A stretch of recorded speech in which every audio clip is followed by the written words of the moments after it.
can't believe you would say that after everything we've been through. I know, but you have to listen to me. It wasn't like that. I still remember the night it started. Because nothing happened. And somehow, that was the problem. It was just a silence. A long silence in my kitchen. And a question she asked me so casually that I still hear it sometimes. She looked at me and said, "Are you always this lonely?" And I didn't answer. Because I think she already knew. I'm Ethan. I'm 26. This happened in Phoenix. A few years ago. I worked remote for a logistics company. Nothing glamorous. Mostly spreadsheets. Emails. Video meetings. The kind of job where the days blur. Back then I was married. Only 2 years in. My wife, Rachel, was doing a month-long training in Seattle. Career thing. Big opportunity. I was proud of her. At least I told myself I was. Truth was, things had already gone quiet between us. No fights. Sometimes silence is worse. We had this apartment on the 3rd floor. Old building. Thin walls. A balcony facing a parking lot. Every night the same streetlight flickered outside. I used to watch it when I couldn't sleep. And I couldn't sleep much. My best friend Mason used to joke I was already 40. We'd known each other since middle school. He was chaos. I was routines. He'd call at midnight saying, "Drive with me." And somehow I always did. We had habits. Sunday basketball. Cheap tacos.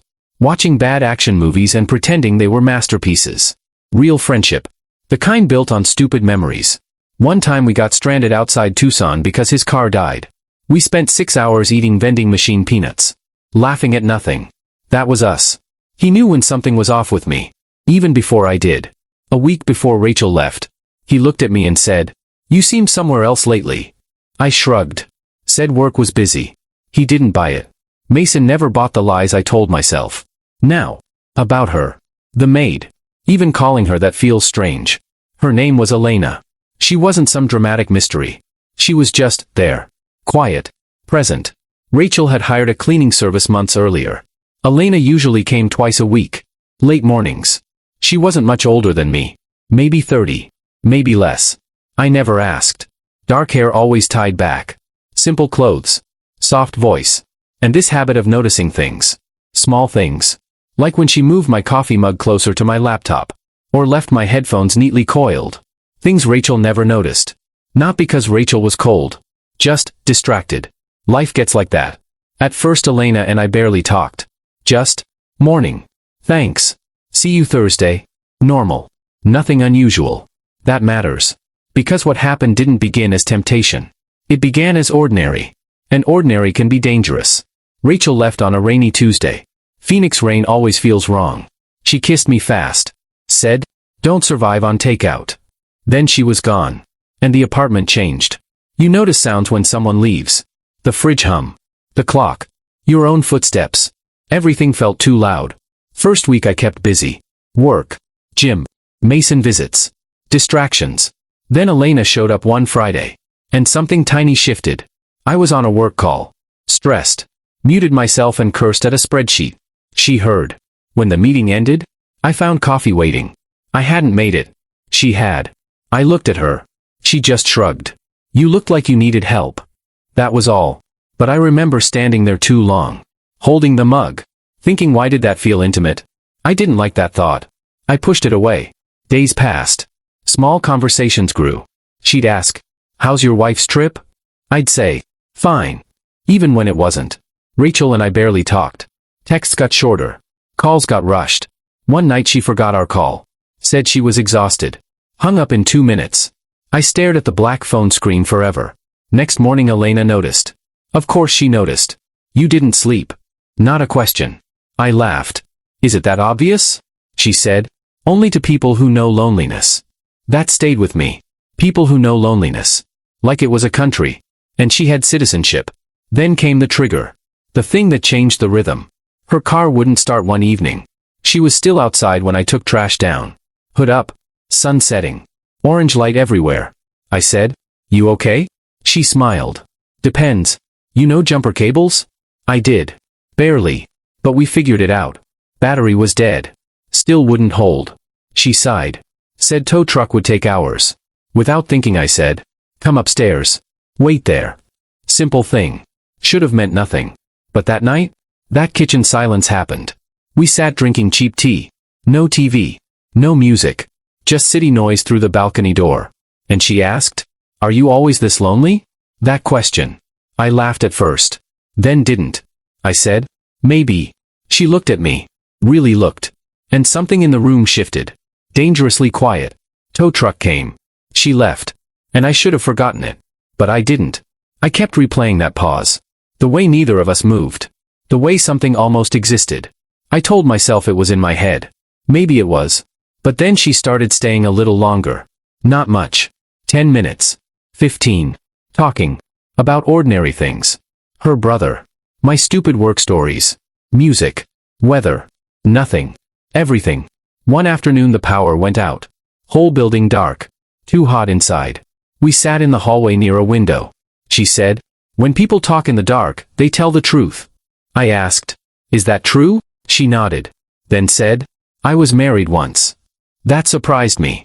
She rarely shared anything personal. "It ended bad," she said. Then silence. I didn't push. She looked relieved. Like not being questioned mattered. That was the first time I felt it. Not attraction. Recognition. Like meeting someone tired in the same way you are. And that can be more dangerous. Mason sensed something before I admitted it. We were getting burgers. He said, "You seem weirdly alive lately." I laughed. Asked what that meant. He said, "Like something happened." I changed the subject. But my chest tightened. Because something had happened. Nothing. And that was everything. Then came the storm night. I still think about that. Rachel and I argued on the phone. First real fight in months. Petty stuff. Old resentment. Distance made sharp. She said, "You sound happier without me." That hit hard. Because I didn't know if she was wrong. I walked outside after. Couldn't breathe in the apartment. Sat on the stairs. Head down. And Elena was there. She had forgotten her tote bag earlier. Came back for it. Found me sitting there. She said nothing. Just sat beside me. For a long time. No fixing. No advice. Just presence. Sometimes that breaks you more. I said, "I think I'm becoming someone I don't like." She asked, "Because you're unhappy?" I said, "Because I'm noticing things I shouldn't." She went still. I thought I ruined everything. Then very quietly she said, "Me too." I swear the world stopped. Cars passing. Rain smell. Distant siren. Everything sharpened. But nothing happened. Again. That was the pattern. Almost. Always almost. And somehow that was worse. I started questioning myself. Avoiding being home when she came. Then finding excuses to be there. I hated that. I'd hear the vacuum and my pulse changed. What kind of man notices that? I felt guilty before anything existed. Maybe because emotionally? Something already did. Weeks into Rachel's trip, Elena helped me move a bookshelf. Stupid little thing. Heavy. Awkward. Our hands touched. We both pulled back too fast. Almost laughed. Didn't. Then eye contact. Too long. That silence again. I said, "This is getting dangerous." She whispered, "I know." And walked away. I didn't sleep. Not that night. Not much after. Then the key moment. I didn't see it coming. That's the truth. Last week before Rachel returned. Elena brought me soup. Homemade. I had a fever. Actually sick. She shouldn't have stayed. But she did. Checking temperature. Making tea. Moving around like she belonged there. And that scared me. At one point I said, "Why are you doing this?" She looked hurt. Then smiled sadly. Because nobody takes care of people anymore. I don't know why that almost made me cry. Maybe because I needed someone to care. Maybe because she did. I was half asleep on the couch. She sat beside me. Very quiet. I said, "If things were different." And stopped. Didn't finish. Couldn't. She leaned closer. Not dramatic. Not movie-like. Just hesitant. Human. And kissed me. Brief. Almost not even a kiss. More like a confession. Then she pulled away instantly. Like shocked at herself. I remember her whispering, "I'm sorry." But she didn't sound sorry. Neither did I. I touched her hand. That was it. That was the biggest moment. And somehow it felt enormous. And doomed. Because seconds later, my phone rang. Rachel. Video call. Right there. Elena froze. My blood went cold. That close call? I can still feel it. I answered. Trying to sound normal. Rachel smiling from some hotel room. Talking about flights. Meanwhile Elena stood by the kitchen. Silent. Holding her bag. I couldn't look at either woman fully. I felt split open. After the call, Elena said only, "This can't happen again." Then left. And I knew she was right. But knowing doesn't make things easy. Next cleaning day? She didn't come. Different person came. I panicked more than I should admit. A week later she returned. Cold. Professional. Like strangers. That hurt more than I expected. I whispered, "Are you avoiding me?" She said, "I'm trying to save us." Us. That word wrecked me. Then the tension spiked worse. Mason dropped by unexpectedly one evening. Elena was there. We were just talking. Too close maybe. Too familiar. Mason looked between us. Something in his face changed.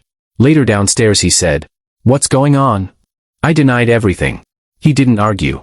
Just said, "Be careful what loneliness makes feel like love." I hated hearing that. Because maybe he was right. Rachel came home 3 days later. Airport pickup. Awkward hug. Forced smiles. Something was off. She sensed it. I sensed it. The apartment felt smaller. Like secrets take up space. Elena kept coming. But now with Rachel home, every ordinary moment felt loaded. A glance too long. A pause too heavy. One afternoon Rachel said, "She seems to like you." I nearly stopped breathing. I laughed too fast. Said, "She likes everyone." Rachel looked at me oddly. I thought we were caught. Maybe emotionally we already were. Then came the interruption that ended everything. Rachel found the soup container.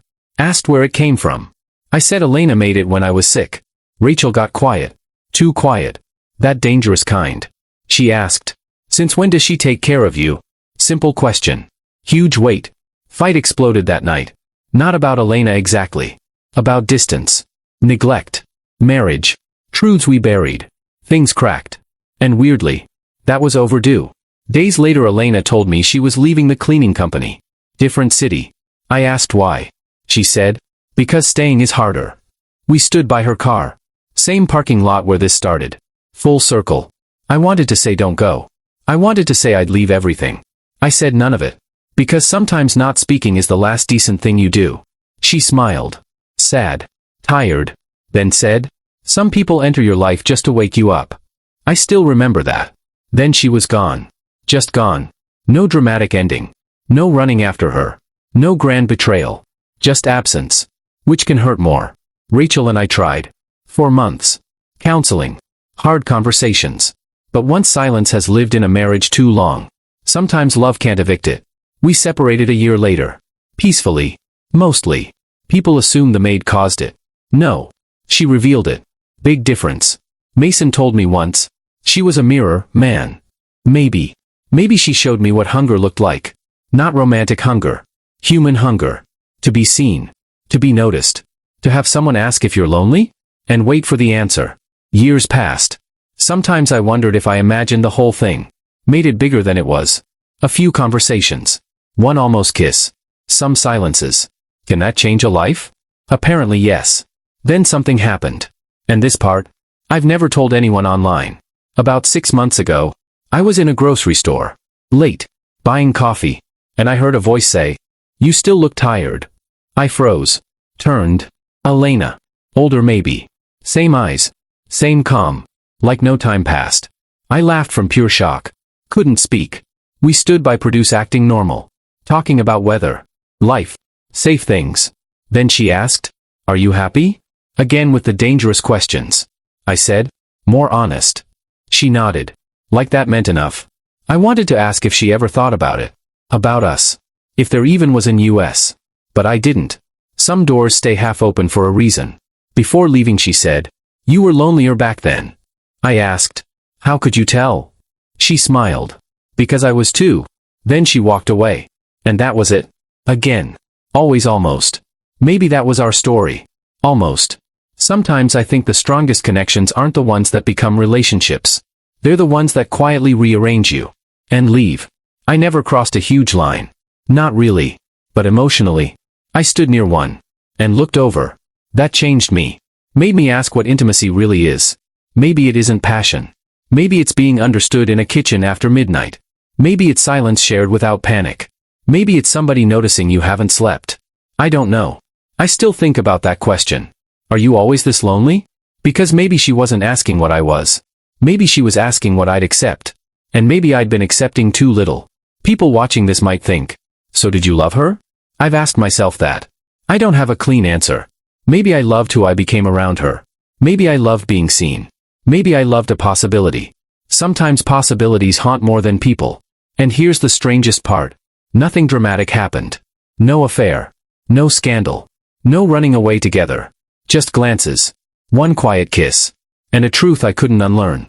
Yet somehow, it changed everything. Maybe that's why I'm telling you this. Because the moments that alter your life rarely announce themselves. They arrive ordinary. Holding coffee. Asking dangerous questions. Standing in your kitchen under bad lighting. And you don't know until years later. I still have the mug she used that first night. Blue ceramic. Chip on the handle. I should have thrown it out. Didn't. Sometimes I drink from it and laugh at myself. Memory attaches to ridiculous things. And every now and then, late at night, when the apartment is quiet, I remember her sitting beside me on those stairs. Not trying to fix anything. Just staying. And I think maybe love, real love, in any form, often looks like staying. Even briefly. Even when you can't remain. Mason asked me recently, if you could redo it, would you stop it? I thought hard. Then said, no. Because some mistakes are really awakenings. Complicated. Painful. Necessary. And maybe that sounds selfish. Maybe it is. But it's true. Rachel found her own happiness. I'm glad. I mean that. Life moved. People moved. But certain months never fully end. They echo. That month does. Sometimes in ways I can't explain. I used to think betrayal was always action. Now I think sometimes it begins with emotional absence. Long before anyone else enters. That's harder to admit. Harder to fix too. If you've ever felt seen by the wrong person. At the wrong time. You probably understand. How terrifying that can be. How alive too. And maybe that's why this still feels like a secret. Because part of me never stopped standing in that kitchen. Tea cooling. Streetlight flickering. Her asking that question. Me not knowing my life was quietly shifting. Funny thing is, I thought my wife being gone for a month was the story. It wasn't. The story was realizing how absent I'd been from my own life. Elena just made me notice. Changed everything. Without ever really staying. And maybe that's what lingers most. Not the kiss. Not the tension. Not even the guilt. It's the unfinished feeling. Because unfinished things echo. Completed stories rest. Almost stories haunt. This one still does. Sometimes I wonder if she remembers it the same way. Or if for her, it was just a strange month. A lonely client. A mistake. A blur. I'll never know. And maybe that's the final hook. The part that keeps me thinking. Not what happened. But what might have. And how close a life can come. To becoming something else.